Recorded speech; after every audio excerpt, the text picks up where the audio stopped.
22வது ஸ்லோகம். ஸ்ரீ பகவானுவாச்ச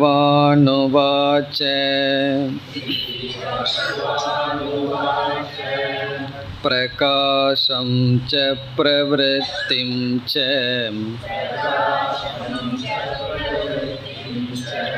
மோகமேவ ச பாண்டவ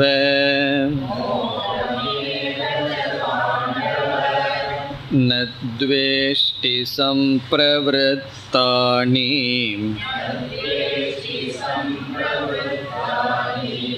ந நிவ்ருத்தானி காங்க்ஷதி.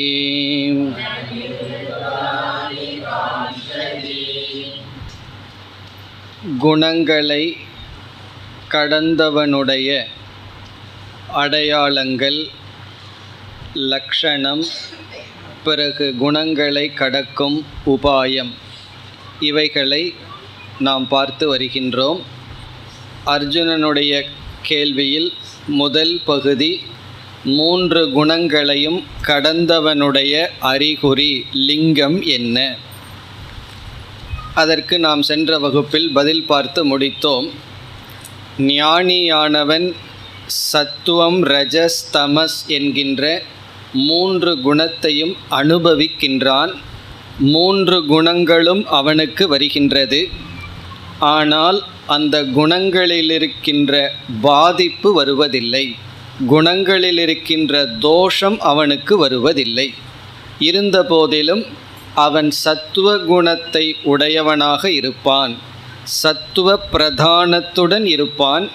காரணம், அப்பொழுதுதான் ஞானமும் ஞான நிஷ்டையும் அவனால் அடைய முடியும். பிறகு 3 குணமும் அவனுக்கு வருகின்றது. அப்படி வரும்பொழுது அதனால் அவன் பாதிக்கப்படுவதில்லை. அதற்கு நாம் சில உதாரணங்கள் பார்த்தோம். விதை இருக்கின்றது, அதை அப்படியே அழித்து விடுவது ஒன்று, அல்லது அதிலிருந்து விளைகின்ற தன்மையை அழித்து விடுதல். அல்லது பாம்பு இருக்கின்றது, தேள் இருக்கின்றது, அதனுடைய விஷத்தை நீக்கிவிட்டால் அதனுடைய முக்கிய தன்மை அழிந்து விடுகின்றது, அதனால் நமக்கு பாதிப்பு இல்லை. அதுபோல 3 குணங்களையும் ஞானி அனுபவிக்கின்றான். சத்துவம், ரஜஸ், தமோ விருத்திகள் வருகின்றது. ஆனால் அந்த விருத்திகள் மீது இவனுக்கு ராகத்வேஷம் இல்லை. அதைத்தான் முதல் வரியில் பகவான் கூறுகையில் பிரகாசம் பிரவிருத்தி மோகம். பிரகாசம் என்பது சத்துவ குணம், பிரவிருத்தி என்பது ரஜோகுணம், மோகம் என்பது தமோகுணம். இப்படிப்பட்ட குணம், இப்படிப்பட்ட விருத்திகள், எண்ணங்கள் வருகின்றது. அந்த எண்ணங்களை நோக்கி ந த்வேஷ்டி சம்பிரவருத்தானி, இவைகள் வரும்பொழுது வெறுப்பதில்லை. ந நிவ்ருத்தானி காங்க்ஷதி, இவைகள் செல்லும் பொழுது விரும்புவதும் இல்லை. இவைகள் சென்று விட்டதே என்று ஒரு மகிழ்ச்சியோ, வந்து விட்டதே என்ற ஒரு துக்கமோ இல்லை. காரணம் என்ன? நான் மற்றவர்களுடைய மனதை பார்த்தால் அந்த மனதில் எப்படிப்பட்ட எண்ணங்கள் ஓடினாலும் அதை நான் வேடிக்கை பார்ப்பவன். ஆகவே நான் பாதிக்கப்படுவதில்லை. அவ்விதம் ஞானி தன்னுடைய மனதிலிருந்து விலகியிருந்து அதை வேடிக்கை பார்க்கின்றான். நம்ம உலகத்தை வேடிக்கை பார்த்து கொண்டிருக்கின்றோம். ஞானியானவன் தன்னுடைய மனதையே ஒரு பொருளாக வேடிக்கை பார்க்கின்றான். ஆகவே இந்த ஞானி 3 குணங்களையும் அனுபவிக்கின்றான். ஆனால் 3 குணங்களில் பாதிக்கப்படுவதில்லை. காரணம், இந்த குணத்துக்கு வேறாக இருக்கின்ற ஆத்மஸ்வரூபமானவன் நான் என்ற அறிவை அவன் அடைந்து அந்த அறிவில் நிலை பெற்ற காரணத்தினால். அதைத்தான் சென்ற வகுப்பில் பார்த்து முடித்தோம். இந்த 3 குணங்கள் இந்த 3 குணங்களினால் எப்பொழுது நமக்கு பாதிப்பில்லையோ அப்பொழுதுதான் 3 குணங்களையும் கடந்துள்ளோம். இந்த லிங்கம், இந்த அறிகுறியானது அவரவர்களுடைய மனதிற்குத்தான் தெரியும், வெளியே நமக்கு தெரியாது. வெளியே சில பேர் அமைதியாக இருப்பது போல் இருப்பார்கள், ஆனால் உள்ளே வெந்து கொண்டு இருப்பார்கள். சில பேர் வெளியே ஏதோ செயல்பட்டு கொண்டிருப்பது போல் இருக்கும், ஆனால் உள்ளே மன அமைதியுடன் இருப்பார்கள். அவ்விதம் வெளியே செயல் இருக்கலாம், உள்ளே அமைதி இருக்கலாம். வெளியே அமைதி தெரியலாம், உள்ளே அமைதியின்மை இருக்கலாம். ஆகவே இதை நாம் கண்டுகொள்ள முடியாது. இப்போ குணங்களை கடந்தவன் யார் என்றால் அந்த குணங்களே தனக்கு வராமல் பாதுகாத்தவன் அல்ல, அந்த குணங்களினால் பாதிக்கப்படாதவன். அந்த குணங்கள் இயற்கை. காரணம், உடலும் குணம், உலகமும் குணத்தினால் ஆனது. குணங்கள் குணத்துடன் செல்கின்றது. பிறகு எப்படி ஞானியினால் பாதிக்க முடியாமல் இருக்கின்றது என்ற கருத்தை பகவான் அடுத்த ஸ்லோகத்திலும் கூற இருக்கின்றார். ஆகவே இந்த ஒரு ஸ்லோகம் மிக முக்கியமானது என்று பார்த்தோம். பிறகு இங்கு ஒரு சிறிய எச்சரிக்கையும் விடுத்தோம். அதையும் ஞாபகப்படுத்தி கொண்டு அடுத்த ஸ்லோகத்திற்கு செல்லலாம். எச்சரிக்கை என்னவென்றால், மனதில் எந்த விதமான குணங்கள் வந்த போதிலும் அந்த குணங்கள் ஏதோ மனதிற்கு வருகிறது, எனக்கு அல்ல என்று அவன் பாதிக்கப்படமாட்டான் என்றால், இது எந்த நிலையில்? குணங்களையெல்லாம் கடந்த நிலையில். சாதகர்களாக நாம் இருக்கும் பொழுது ரஜோகுண எண்ணங்களோ தமோகுண எண்ணங்களோ வந்தால் நாம் இந்த தத்துவத்தை பயன்படுத்தக்கூடாது. முயற்சி செய்து அந்த ரஜோ விருத்திகளையும் தமோ விருத்திகளையும் நீக்க வேண்டும். மோகம் ஏற்படுகிறது, பிரவிற்த்தி ஏற்படுகிறது அதர்ம விஷயத்தில். அப்பொழுது நான் குணாதீதன், மனதில் எந்த எண்ணம் வந்தாலும் நான் பாதிக்கப்பட மாட்டேன் என்றெல்லாம் பொய் சொல்லி நம்மை ஏமாற்றிக்கொள்ளக்கூடாது. அப்படி கூறினால் அது நம்மையே ஏமாற்றுவதற்கு சமம். அப்படி சாதகர்களாக நாம் இருக்கும் பொழுது தமோகுணம், ரஜோகுணம் அல்லது சத்துவகுணத்தில் நாம் இருக்கும் பொழுது இந்த தத்துவத்தை அல்லது இந்த லாஜிக்கை பயன்படுத்தக்கூடாது. நான் சாட்சியாக இருக்கின்றேன் சொல்லக்கூடாது. அப்பொழுது நாம் சாதகனாக இருக்கின்றோம். ஞானியாகி ஞான நிஷ்டையில் இருக்கும் பொழுது தான் இந்த சாட்சி என்ற பாவத்தை கொண்டு வர வேண்டும். அப்படி ஞானியாவதற்கு முன் ஒவ்வொரு குணத்திலிருந்து விடுதலை அடைய முயற்சி செய்ய வேண்டும். ஞானத்திற்கு பிறகுதான் நான் சாட்சியாக இருக்கின்றேன், தர்மாதர்மங்கள் என்னை பாதிப்பதில்லை என்ற கருத்தை நாம் பயன்படுத்த வேண்டும். இனி நாம் அடுத்த ஸ்லோகத்திற்கு செல்லலாம். 23. உதாசீனவதாசீனகம்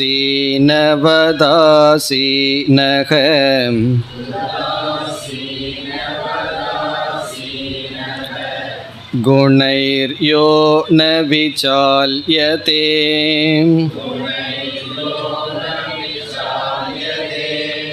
குணாவர்த்தந்த இத்யேவ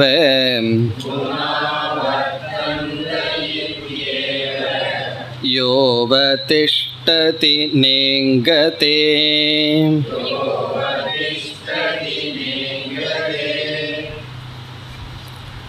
அர்ஜுனனுடைய கேள்வியில் 3 அம்சங்கள் இருந்தன. முதல் அம்சமானது 3 குணங்களையும் கடந்தவனுடைய அறிகுறி என்ன, லிங்கம் என்ன. அந்த லிங்கமானது மனச்சஞ்சலமில்லாமல் அமைதியாக இருப்பது. 3 விதமான குண எண்ணங்கள் மனதில் செல்லும் பொழுதும் அதனால் பாதிக்கப்படாமல் இருத்தல். என்னுடைய மனதில் எப்படிப்பட்ட எண்ணங்கள் வந்தாலும் அந்த எண்ணங்களுக்கு எதிராக இனியொரு எண்ணம் தோன்றி என்னை பாதிக்காமல் இருத்தல். இதற்கு முன்னாடி இருக்கிற நிலை, சம்சாரியாக இருக்கும் பொழுது ஒரு எண்ணம் தோன்றும், பிறகு இரண்டாவது எண்ணம் முதல் எண்ணத்தோடு சண்டையிடும். இப்படி ஏன் நான் நினைத்தேன். மூன்றாவது எண்ணம் இரண்டாவது எண்ணத்தோடு போராடும். இப்படி எண்ணங்களுக்குள்ளேயே போராட்டம்.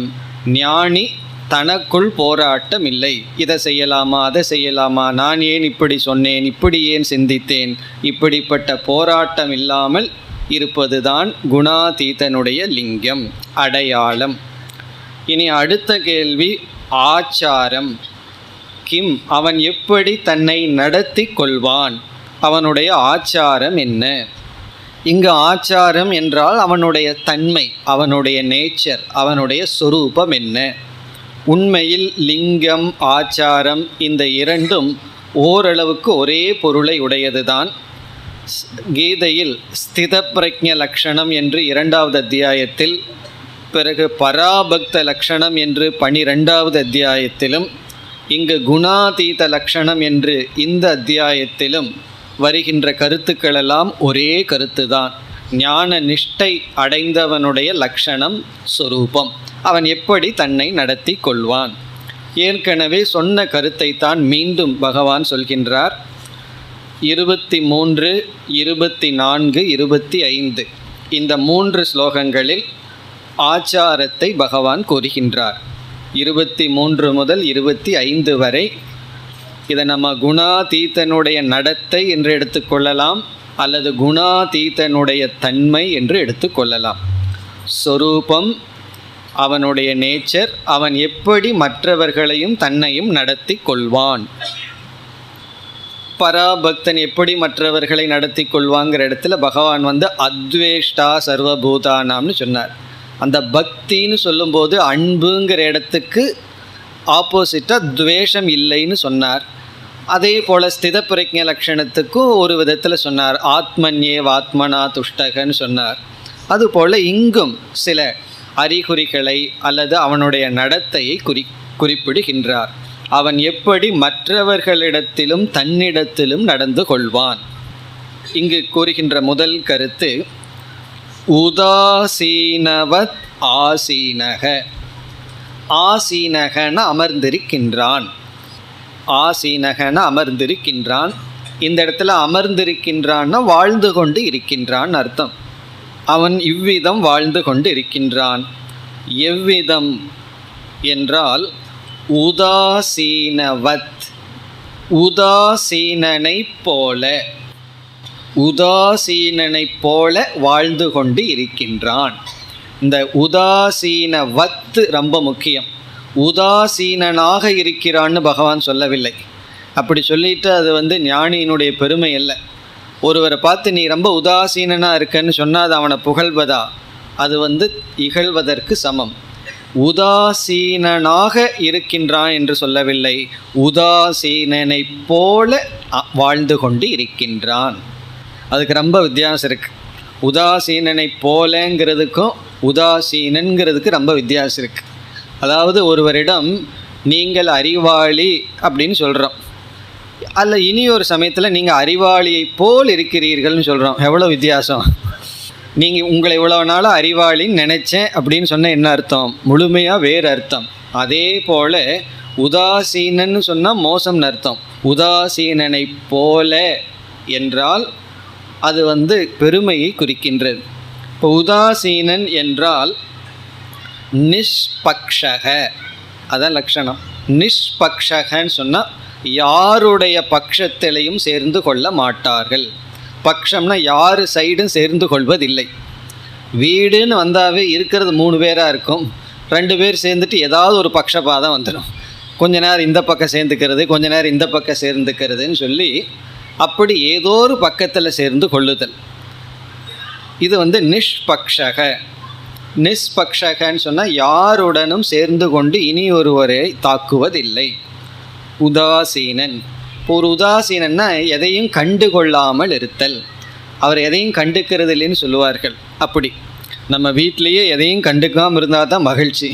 கண்டுக்க ஆரம்பித்தோம்னா அவ்வளவுதான், எல்லாம் கஷ்டமாயிடும். அப்படி உதாசீனவத்.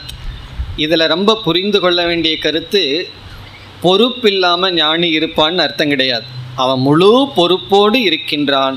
அதே சமயத்தில் இந்த உதாசீனன்னா ரெஸ்பான்சிபிலிட்டி இல்லாமல் இருப்பான்னு அர்த்தம் கிடையாது. உண்மையிலேயே அவன்தான் எல்லா பொறுப்பையும் முழுமையாக எடுத்து கொள்வான் என்று சொல்வார்கள். ரெஸ்பான்சிபிலிட்டியிலிருந்து வெளியே வர்றதுக்கு என்ன உபாயம்னா டேக் ரெஸ்பான்சிபிலிட்டின்னு சொல்வார். அந்த பொறுப்பை எடுத்துட்டோம்னா பொறுப்பிலிருந்து நம்ம வெளியே விடலாமா? அப்படி பொறுப்புடன் இருப்பவன் ஆனால் எந்த பக்கமும் சார மாட்டான். அவனுக்கு ராகத்வேஷம் கிடையாது. எந்த பார்ட்டியிலையும் அவன் சேர்ந்து கொள்ள மாட்டான். விருப்பு வெறுப்புகள் கிடையாது. பிறகு இனியொரு பொருளும் சொல்லப்படுகிறது. ஒவ்வொரு குணத்தினுடைய பலன் வரும்பொழுதும் பற்றில்லாமல் இருப்பான். சத்துவ குணத்தினால சில பலன் இருக்குது, ரஜோ குணத்தினால சில பிரயோஜனம், தமோ குணத்தினால சில பிரயோஜனம். தமோ குணத்தினால என்ன பிரயோஜனம்னா கிளாஸ்லேயே தூங்குறதான் பிரயோஜனம். அப்படி பிடிக்காத இடத்துல தூங்கிடலாம். தமோ குணம் நமக்கு ரொம்ப இருந்ததுன்னா. அப்படி சில பேர்த்துக்கு தூக்கங்கிறது ரொம்ப கஷ்டமாக இருக்குது. வயதானவர்களை கேட்டு பாருங்கள், அவர்கள் சொல்லுவார்கள் தூங்குறதுக்கு எவ்வளோ கஷ்டப்படுறோம். அப்படி இந்த உறக்கம் நமக்கு வரலாம், பிறகு திடீர்னு பிரவிற்த்தி நமக்கு இயற்கையாக இருக்கலாம், அறிவில் வேர்க்கை இருந்து அறிவு வரலாம்.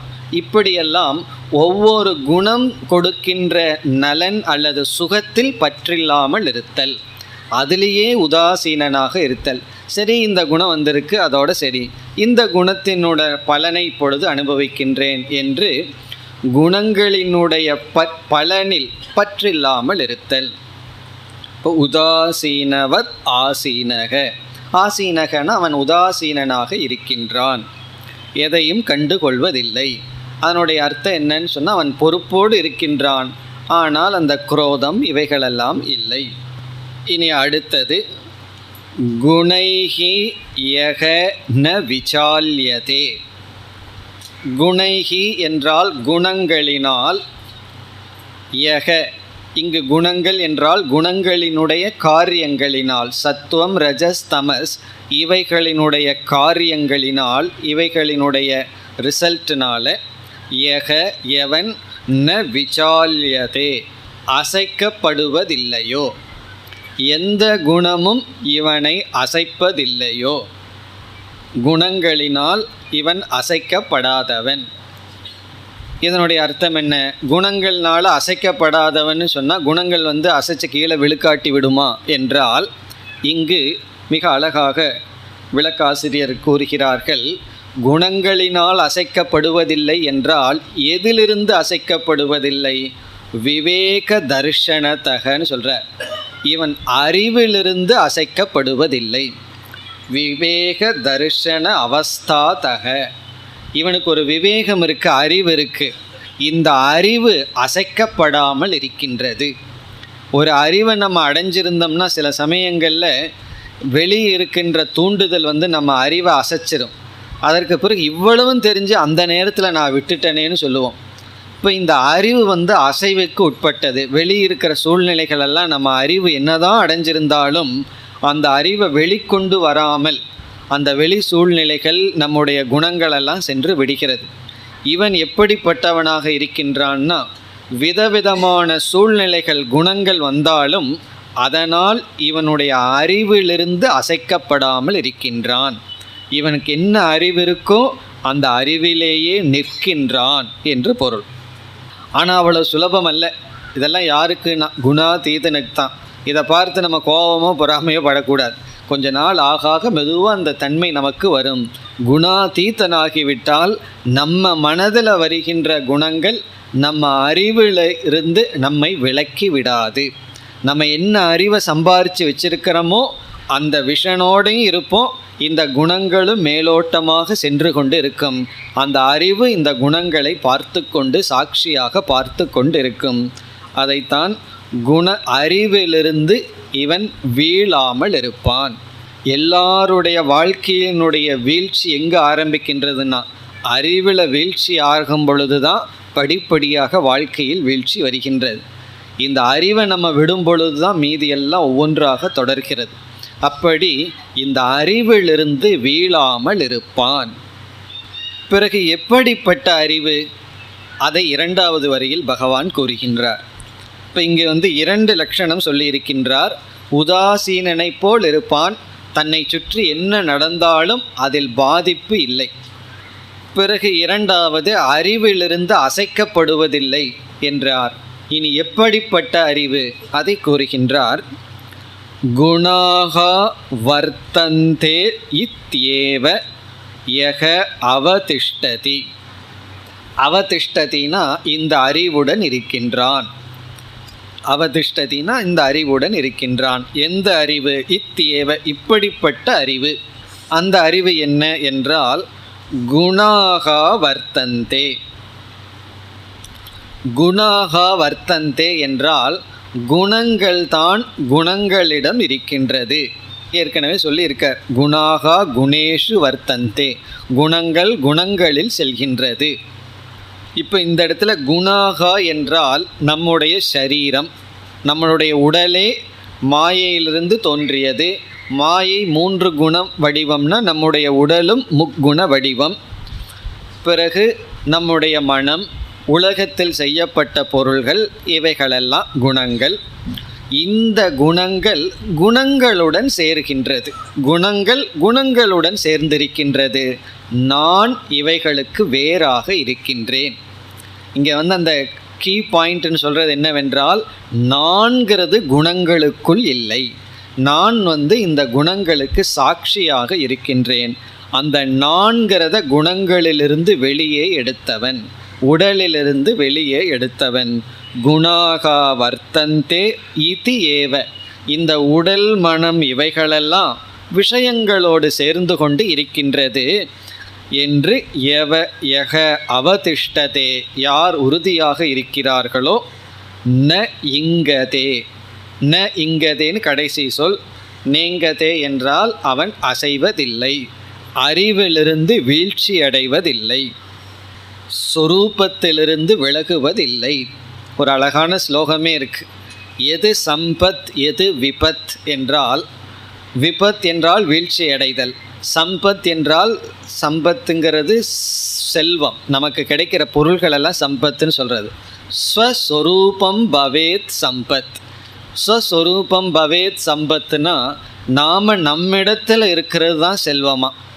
தத் அந்நியத் சர்வம் விபத், நம்ம சொரூபத்திலிருந்து வெளியே போயிட்டோம் அப்படின்னு சொன்னால் அது வீழ்ச்சி அடைதல்.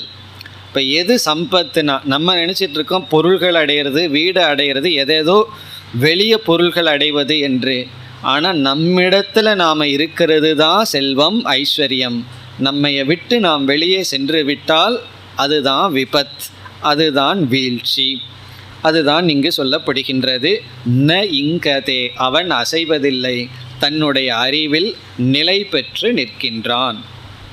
இவ்விதம் குணாதீதனுடைய ஆச்சாரத்தை பார்த்தோம்னா லிங்கமாகவும் இருக்கின்றது. இதை லிங்கம்னு எடுத்துக்கொள்ளலாம், ஆனால் ஆச்சாரமாகவும் எடுத்துக்கொள்ளலாம்.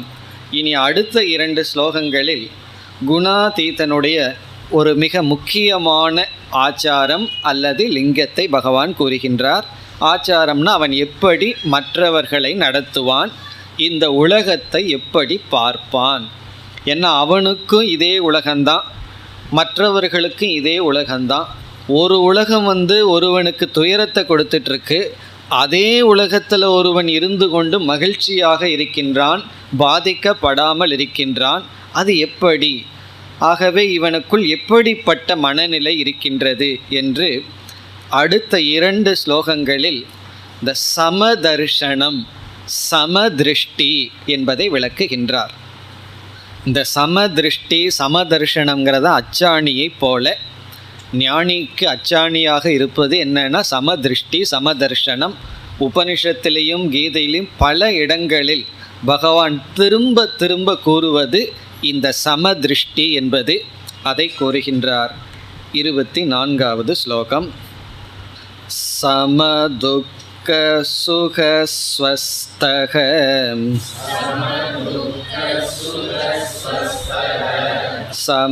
சமலோஷ்டாஸ்ம காஞ்சனக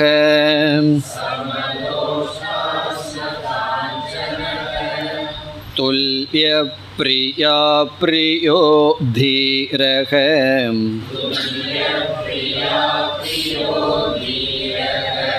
துல்ய நிந்தாத்ம சம்ஸ்துதிஹி.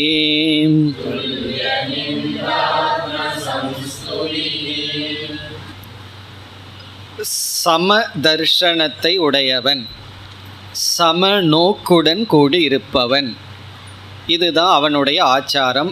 எல்லோரிடமும் சமமாக இருப்பான். இதையும் கவனமாக நாம் புரிந்து கொள்ள வேண்டும். அதை சொல்வதற்கு முன் இதில் ஏற்கனவே சொன்ன இனியொரு கருத்தையும் பகவான் இங்கு கூறியிருக்கின்றார். முதலில் அதை பார்த்துவிட்டு பிறகு சமத்துவத்திற்கு வரலாம். ஸ்வஸ்தக என்கின்ற சொல் சமதுக்க சுகக அடுத்த சொல் ஸ்வஸ்தக. அது நம்ம ஏற்கனவே பார்த்தது தான். ஸ்வஸ்தக என்றால் தன்னிடத்தில் இருப்பவன். ஸ்வே ஆத்மனி பிரசன்னக ஸ்திதக.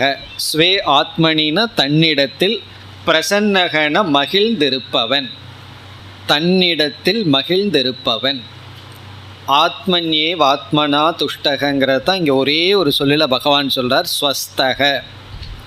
ஸ்வஸ்தகனா தன்னிடத்தில் தான் மகிழ்ச்சியாக இருப்பவன். இப்படி அவன் தன்னிடத்தில் இருக்கின்றான். மற்றவர்களிடத்திலும் மகிழ்ச்சியாக இருக்கான், ஆனால் தன்னிடத்தில் மகிழ்வுடன் இருக்கின்றான்.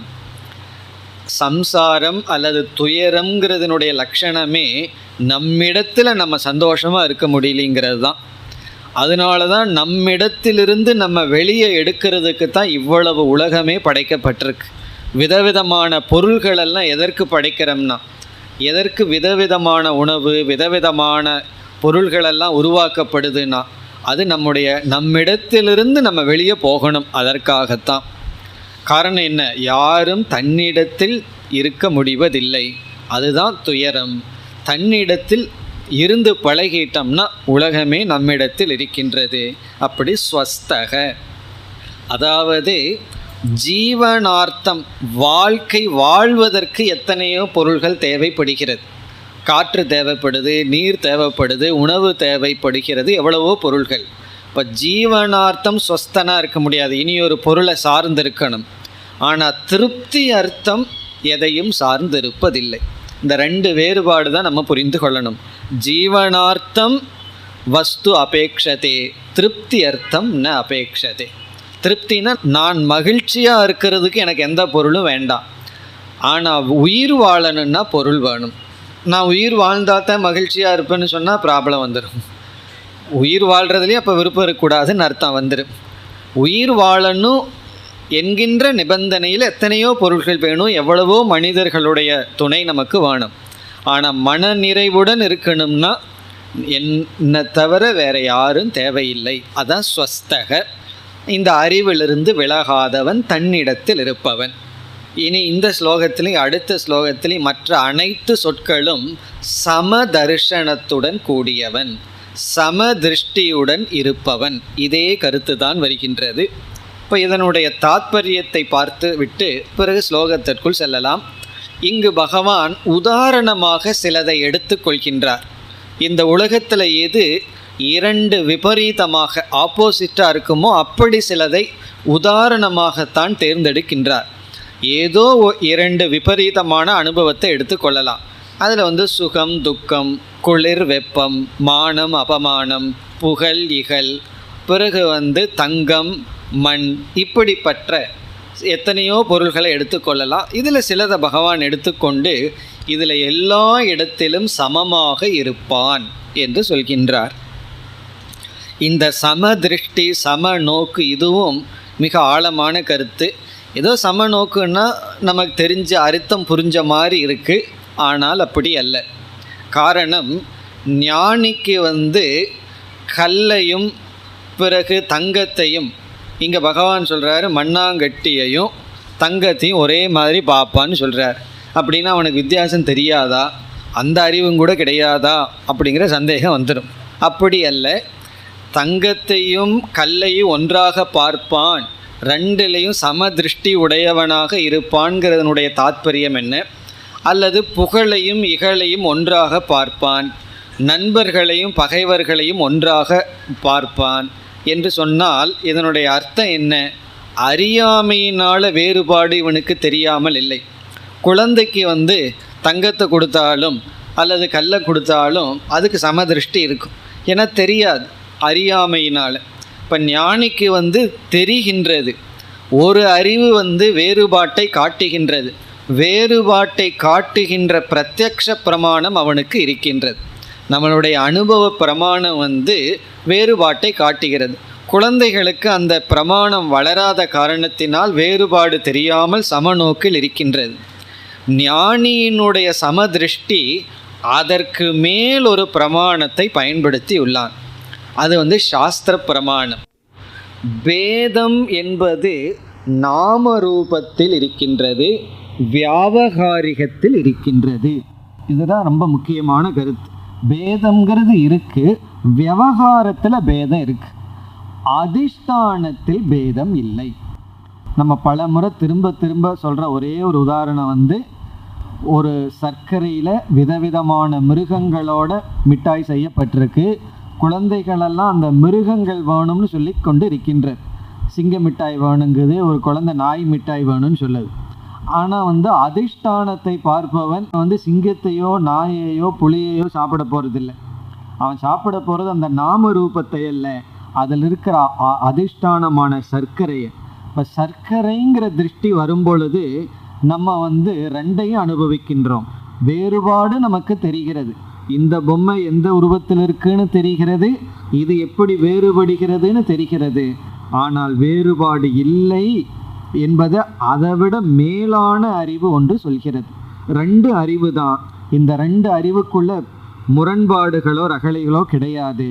ஒரு அறிவு விவகாரம், இனி ஒரு அறிவு பாரமார்த்திகம். அந்த அறிவு எல்லாம் ஒரே ஒரு வஸ்துவினால் ஆனது என்று சொல்கின்றது.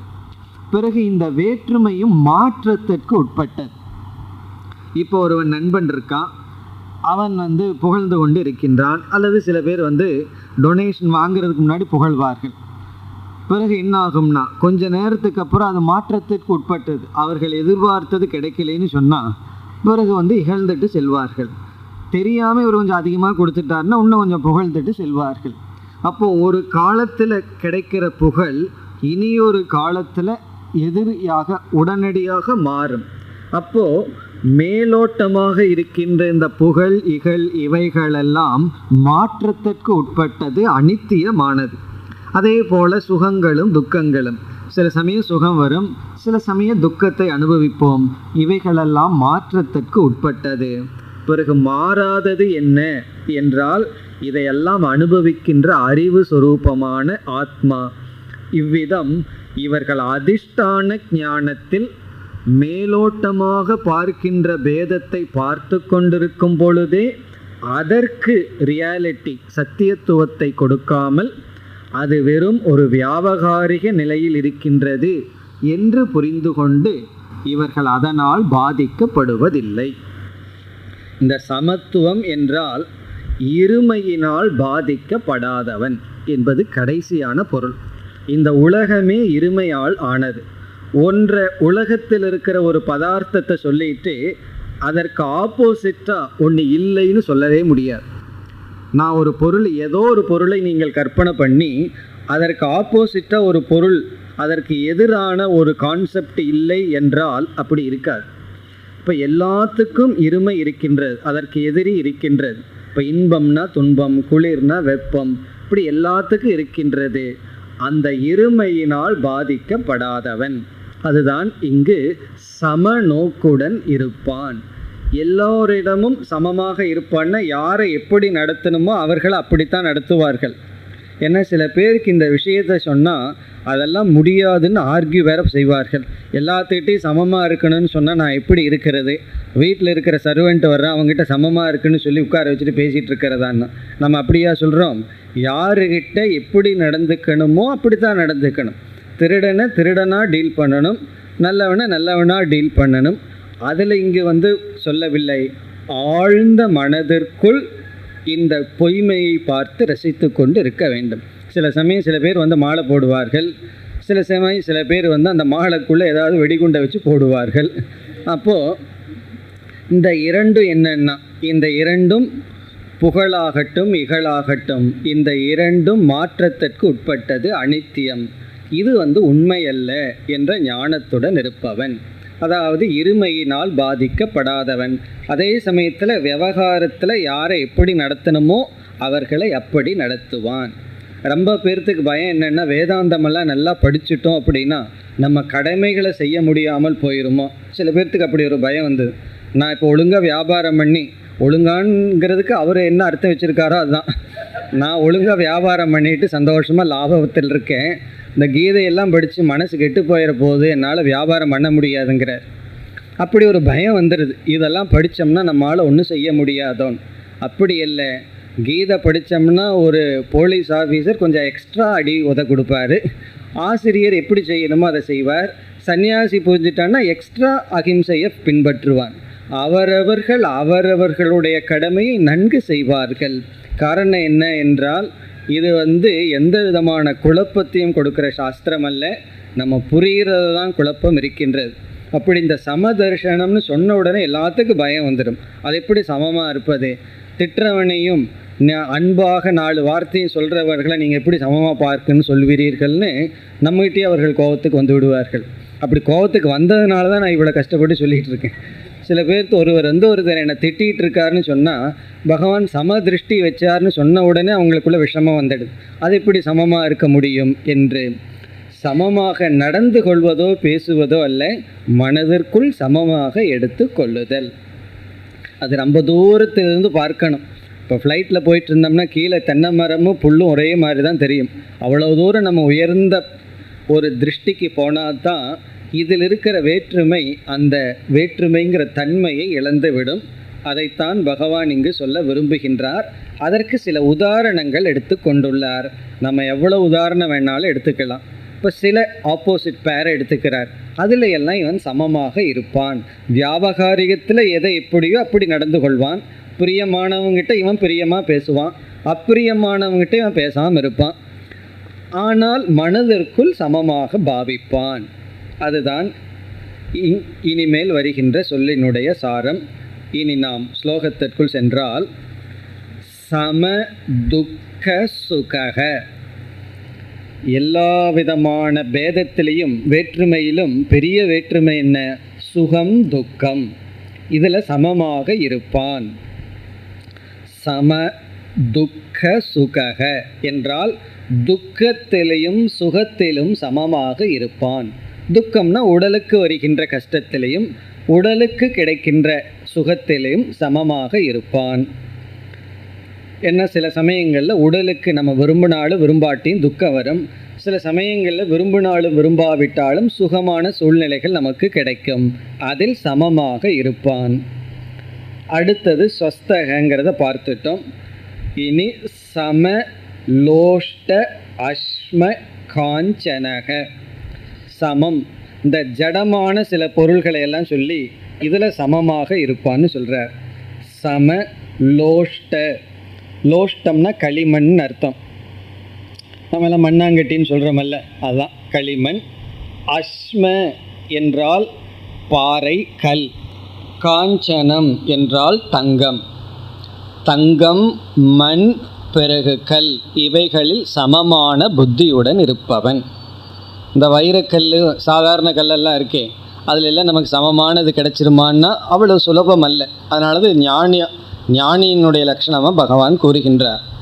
ஒருவர் ஒரு ஞானியிடம் சென்றாராம். அவர் எங்கேயோ ஒரு குடிசையில் ஒரு காட்டில் இருந்தார். செல்லும் பொழுது அவருக்கு தங்கமெல்லாம் கொடுக்கலான்னு தங்க பிஸ்கட்டோடு போயிருக்கார்.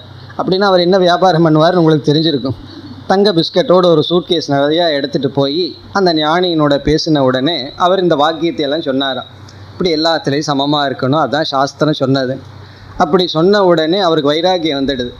இந்த தங்க பிஸ்கட் கொண்டு போனவருக்கு வைராகியம் வந்து விட்டது. அப்போ சொன்னாரா, அப்போ நான் இதை ஒரு மண்ணாங்கட்டியை போல் பார்க்குறேன். அப்படி ஒரு சூட்கேஸ் நிறைய ரொம்ப வெயிட்டோடு தூக்கிட்டு போயிருக்கார். இது ஒரு கற்பனை கதை தான். உடனே அவருக்கு ஞானம் வந்த உடனே அந்த குரு சொன்னாரா, இப்போ புரிஞ்சுதல்லவா, நீ கொண்டு வந்த தங்க கட்டியும் களிமண்ணும் ஒன்று தான்னு. அவர் சொன்னார் புரிஞ்சுதுன்னு. அப்போ குரு சொன்னார், அப்போ இங்கேயே வச்சுட்டு போ அப்படின்னாரா. உடனே இவருக்கு பயம் வந்துடுது. இப்படித்தான் நீங்கள்லாம் ஏமாற்றி கொண்டு இருக்கிறீர்கள், ஒரு அறிவை கொடுத்து இங்கேயே வச்சுட்டு போன்னு எதுக்கு சொல்கிறீர்கள்? அப்போ அவர் சொன்னாராம், கொஞ்சம் யோசிச்சு பாரு, உண்மையிலேயே நீ ஒரு சூட்கேஸில் ஒரு செங்கல்ல எடுத்துகிட்டு வர்ற, திறந்து பார்த்ததுக்கப்புறம் இது செங்கல்னு தெரியுது. அது நீ தங்கம்னு நினச்சி எடுத்துகிட்டு வந்திருக்கேன். அதற்கு பிறகு செங்கல்னு தெரிஞ்சதுக்கப்புறம் கஷ்டப்பட்டு மறுபடியும் இந்த வெயிட்டை தூக்கிட்டு போவையான்னு கேட்டார். கண்டிப்பாக தூக்கிட்டு போக மாட்டேன்ல. அதுக்காகத்தான் சொன்னேன், இந்த வெயிட்டை ஏன் அனாவசியமாக தூக்கிட்டு போகிறேன்னு சொன்னேன். நான் எடுத்து வச்சுக்கிறதுக்கல்ல, நீ வரும்பொழுது சுமந்துட்டு வந்தேன்.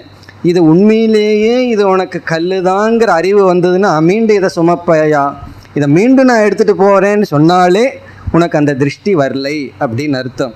அப்படி அந்த திருஷ்டி வந்துட்டால் அது வேற, வராத வரைக்கும் அந்த மாதிரி கற்பனை பண்ணிட்டு வேணால் இருக்கலாம். இப்போ இங்கு இந்த பொருள்களில் இருக்கின்ற மோகம் இல்லை. அதெல்லாம் நமக்கு சொல்லவே வேண்டாம். தங்கத்தில் எவ்வளோ மோகம் இருக்குதுன்னு அது எல்லாத்துக்கும் தெரியும். அதை நம்ம விளக்க வேண்டிய அவசியமே கிடையாது. பிறகு துல்லிய பிரியா பிரியயோ பிரியா பிரியக. பிரியம் அப்பிரியங்கிறது இந்த இடத்துல சூழ்நிலைகளை பகவான் சொல்கின்றார். பிரியமான சூழ்நிலை, அப்பிரியமான சூழ்நிலை, இதில் சமமாக இருப்பான். பிரியம்னா நமக்கு விரும்பத்தக்க சூழ்நிலை, அப்பிரியம்னா நம்ம விரும்பத்தகாத சூழ்நிலை, இதில் சமமாக இருப்பான். இதெல்லாம் யார்னா தீரக, தீரன், ஞானி. பிறகு மீண்டும் துல்லிய நிந்தா ஆத்ம சம்ஸ்துதிகி. நிந்தா என்றால் மற்றவர்களை நம்மை நிந்திக்கும் பொழுது, மற்றவர்கள் நம்மை திட்டும் பொழுது. ஆத்ம சம்ஸ்துதிகினா நம்மை புகழும் பொழுது. சில பேர் நம்ம புகழும் பொழுது ஐஸ்கிரீம் மாதிரி அப்படியே உருகிடுறோம், திட்ட ஆரம்பித்தாங்கன்னா பாறை மாதிரி ஆயிடுறோம், மீண்டும் திருப்பி திட்டுறதுக்கு. அப்படி இல்லாமல் நம்ம சில பேர் நிந்திக்கலாம், சில பேர் நம்மை புகழலாம். இந்த இரண்டையிலும் சமமாக இருப்பவன். என்ன, நிந்திப்பவர்கள் அறியாமையினால் நிந்திக்கலாம், அல்லது நிந்திக்கிறதுக்குரிய சரியான காரணமும் இருக்கலாம். புகழ்பவர்கள் அப்படித்தான், அறியாமையினால் புகழ்கிறார்கள், தெரிஞ்சிட்டா புகழ மாட்டார்கள். ஏதோ 4 கீத கிளாஸுக்கு போனோன்னே சில பேர் புகழ்வார்கள், நம்ம மனசு நமக்கு தானே தெரியும்.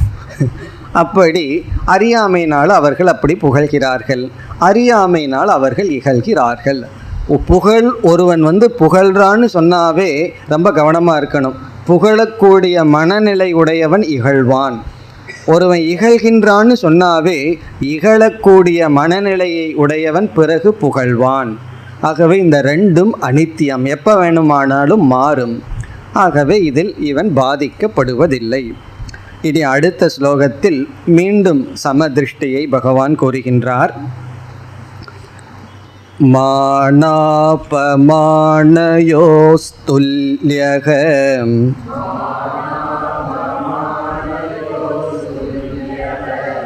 துல்யோ மித்ராரி பக்ஷயோஹ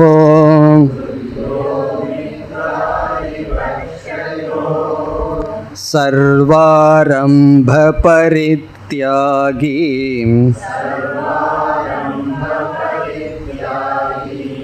குணாதீத ச உச்யதே.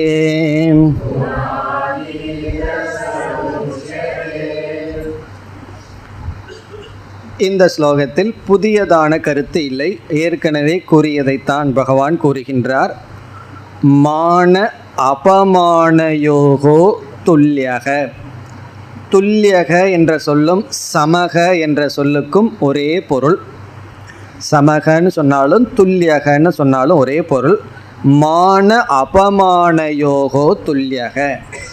மானம் அபமானம் இதில் சமமாக இருப்பான்.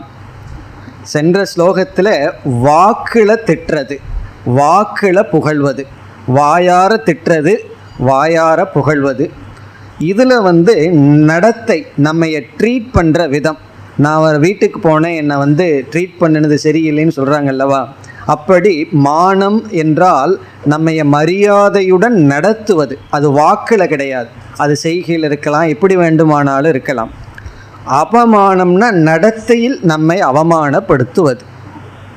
அதுக்கு ஒவ்வொருத்தருக்கும் தெரியும், ஒருத்தரை எப்படி அவமானப்படுத்தணும், எப்படி அவருக்கு கௌரவத்தை கொடுக்கணுங்கிறதெல்லாம் எல்லாருக்கும் தெரியும்.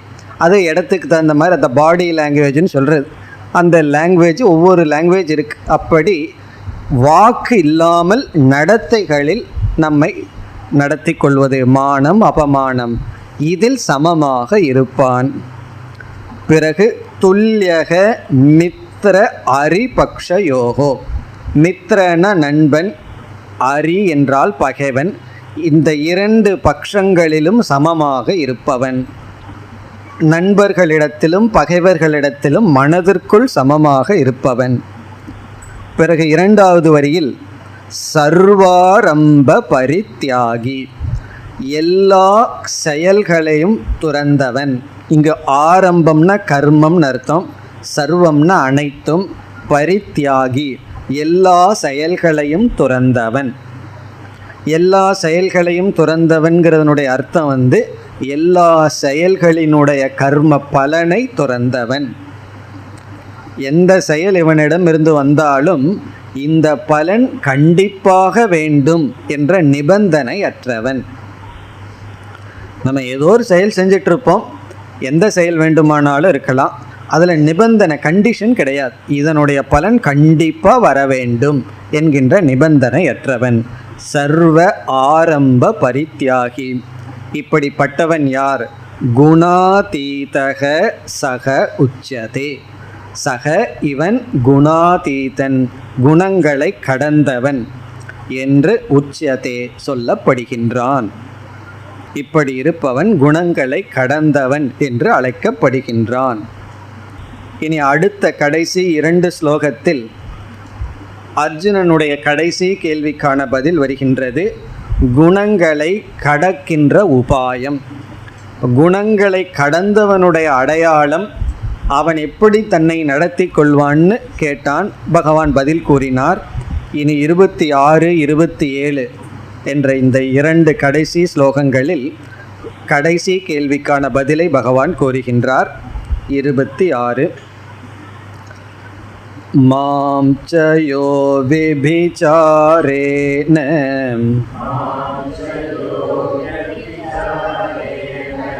பக்தி யோகேன சேவதே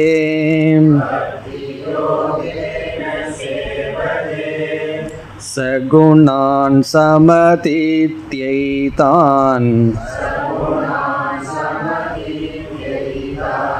பிரம்ம பூயாய கல்பதே.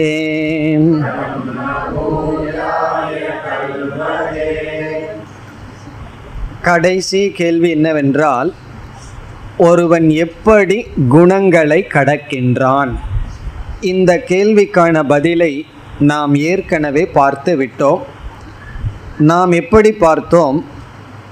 குணங்களை எப்படி கடக்கின்றான் என்பதை விடுத்து ஆரம்பத்திலிருந்து ஒரு விசாரத்தில் ஈடுபட்டோம். தமோ குணத்தில் இருக்கிறவன் எப்படி சத்துவ குணத்துக்கு செல்ல வேண்டும், தமோ குணத்தை எப்படி கடக்க வேண்டும், ரஜோகுணத்தை கடக்கிறதுக்கு என்ன உபாயம், பிறகு சத்துவ குணத்தை கடப்பதற்கு என்ன உபாயம்னு நம்ம பார்த்து விட்டோம். தமோ குணத்திலிருந்து ரஜோகுணத்துக்கு வர்றதுக்கு, தமோ குணத்தை கடக்கிறதுக்கு கர்மயோகம் உபாயம், ரஜோகுணத்தை கடப்பதற்கு உபாசனை தியானம் உபாயம், சத்துவ குணத்தை கடப்பதற்கு ஞான யோகம் உபாயம். இதை நம்ம ஏற்கனவே பார்த்து முடித்தோம். இப்போ கர்மயோகம், உபாசனம், ஞான யோகம் 3 குணத்தையும் கடப்பதற்கு. ஆனால் இங்கு பகவான் மிக எளிமையான ஒரு சிறிய பதிலை சொல்லிவிட்டார். இதெல்லாம் நான் ஏற்கனவே பல இடத்துல சொல்லியாச்சு, அதனால் அதிக விளக்கம் வேண்டாம்னு சொல்லி இந்த கடைசி கேள்விக்கு என்ன பதில் சொல்கிறார்? பக்தியினால் ஒருவன் குணங்களை கடக்கின்றான் என்று பக்திக்கு பகவான் முக்கியத்துவம் கொடுக்கின்றார். அது ரொம்ப முக்கியம், பக்தி என்பது. அப்படி எப்படிப்பட்ட பக்தி என்றால் ஜிக்ஞாசு பக்தி, பிளவுபடாத பக்தி. என்னையே சாதனையாகவும் என்னையே லட்சியமாகவும் கொள்கின்ற பக்தியினால் ஒருவன் குணங்களை கடக்கின்றான். இதிலிருந்து என்ன தெரிகிறதுன்னு சொன்னால், ஆரம்பத்திலிருந்து முதல் படியிலிருந்து குணத்தை கடக்கிற வரைக்கும் பக்தி என்கின்ற சாதனை நமக்கு தொடர வேண்டும். இந்த பக்தி இல்லை என்றால் வாழ்க்கையில் எதையும் அடைய முடியாது. ஆகவே இங்கு பகவான் என்ன சொல்கின்றார்? பக்தி என்ற ஒன்றை ஒருவன் பிடித்து விட்டால், பக்தின்னு என்ன இறைவன் மீது செலுத்துகின்ற அன்பு தான் பக்தி, அவன் குணங்களை கடக்கின்றான். அதுதான் இந்த ஸ்லோகத்தினுடைய சாரம். இப்போ பக்தி என்ற சாதனையினால் குணத்தை கடக்கின்றான், எல்லா குணங்களையும் கடக்கின்றான் படிப்படியாக. ஸ்லோகத்திற்குள் சென்றால், மாம்சயோ வெபிசாரேன, மாம் என்றால் என்னை, யக எவனொருவன், அவ்வெபிசாரேன, அவ்வெபிசார பக்தி என்றால் பிளவுபடாத பக்தி. அதாவது இறைவனே சாதனம், இறைவனே சாத்தியம்.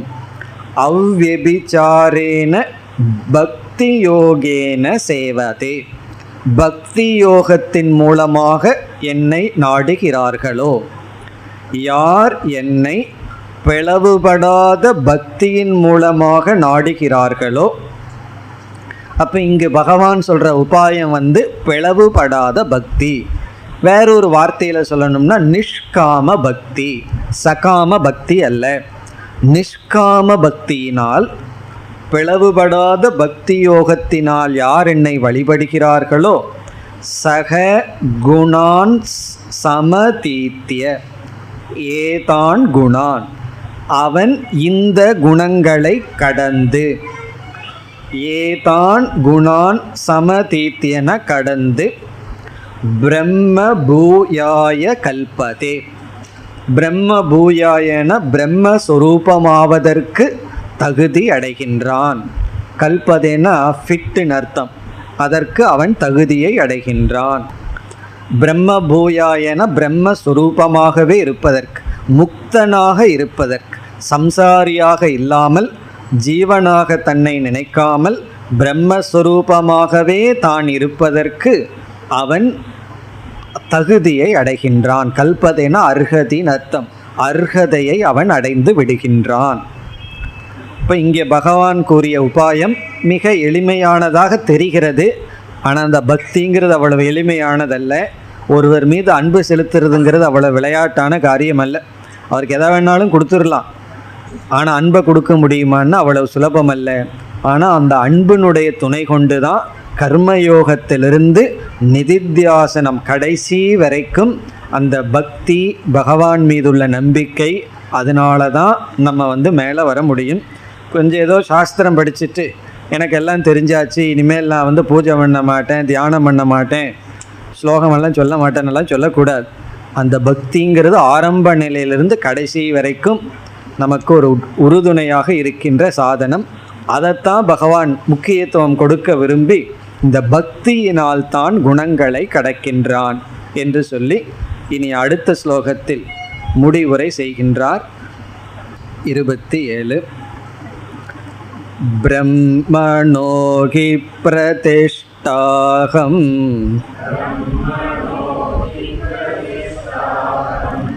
அம்ருதஸ்யாவ்யயஸ்ய ச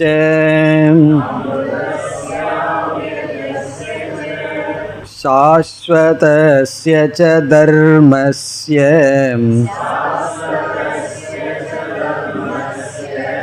சுகஸ்யைகாந்திகஸ்ய ச.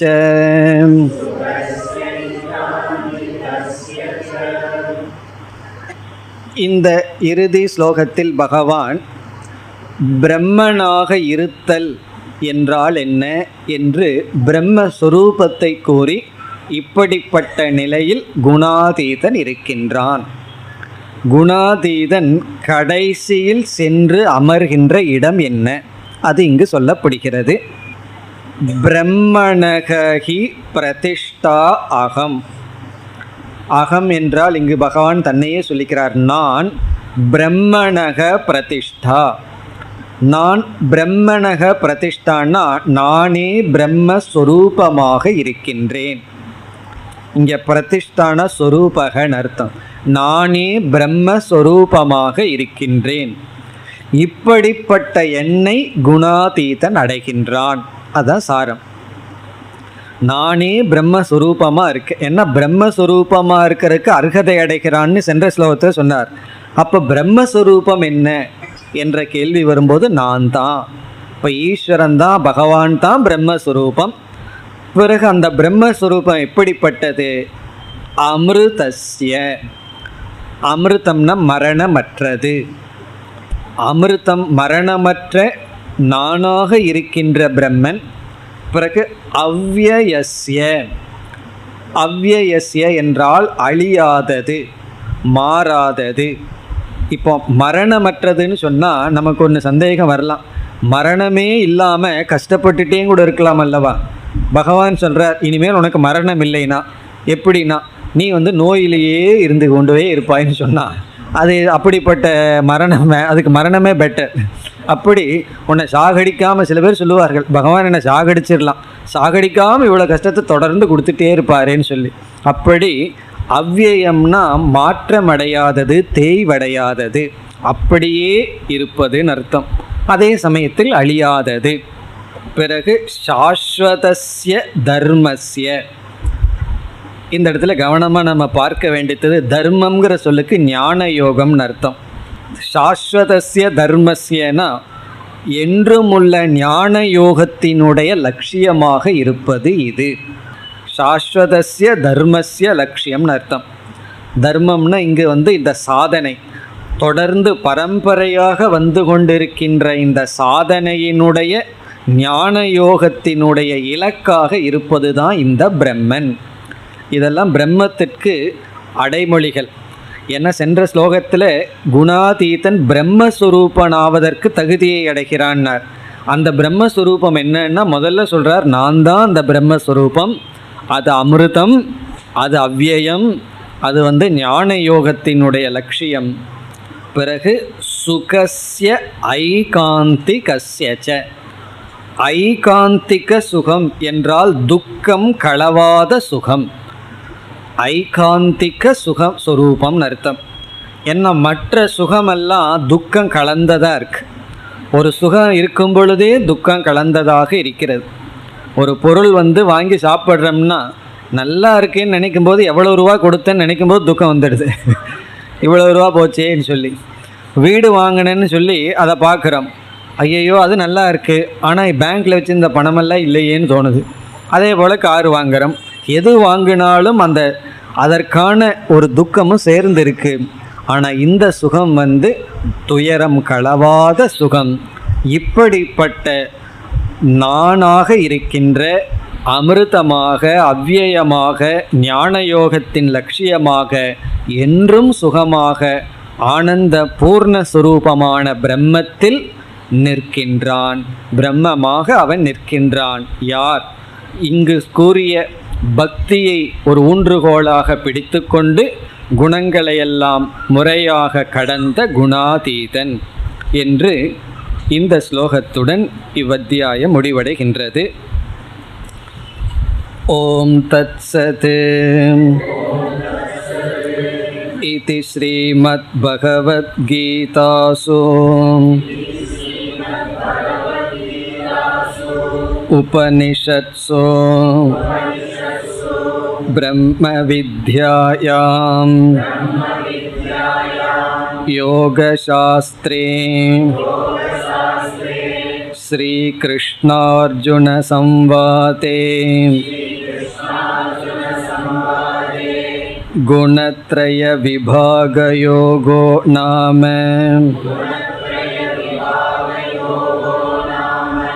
சதுர்தசோऽध्यायः.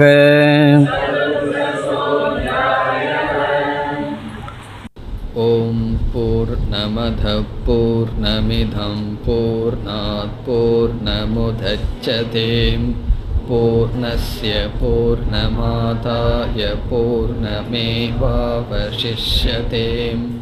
ஓம் சாந்தி சாந்தி சாந்தி.